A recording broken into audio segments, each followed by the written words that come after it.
السلام عليكم ورحمة الله وبركاته. اوعى تسيب صلاتك. ناس كتير للأسف يا جماعة لما بتعمل ذنوب كتير الشيطان بيدخلها من هذا المدخل ويقول لك يا عم انت منافق وانت بتصلي ازاي وبتعمل معاصي ايه؟ طب ما تسيب الصلاة احسن، فيكبر دماغه ويقول لك كده كده خربانة ونسيب الصلاة. لا لا لا لا، ده استسلام وسير على خطوات الشيطان. لو بتذنب صلي، لو لسه بتسمع أغاني برضو صلي، لو بتعمل أي ذنب صلي. الصلاة أكسجين حياتك. في رجل جاء لسيدنا النبي صلى الله عليه وعلى آله وصحبه وسلم قال إن فلانا يعمل الكبائر ويصلي.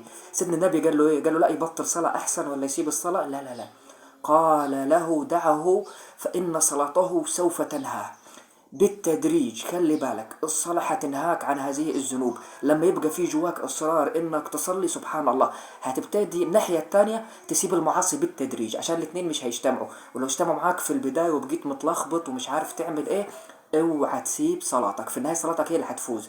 فأنت لما تلاقي نفسك خطوة بخطوة أول ما تسمع الصلاة بتقوم تتوضى وتصلي، مش هيبقى وقت فيه للذنوب.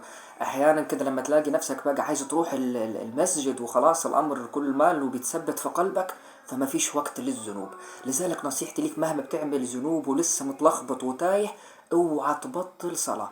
واوعى تقول لنفسك لا ده انا منافق، ده انا ازاي بعمل ذنوب وما بصليش، لا ده انا مش عارف إيه. لا لا لا لا، استمر في الصلاة. الصلاة اكسجين حياتك. ما ينفعش تعيش من غير هوا، وما ينفعش تعيش من غير صلاة. وإن شاء الله في يوم من الأيام ربنا هيتوب عليك بسبب صلاتك وانتظامك في صلاتك.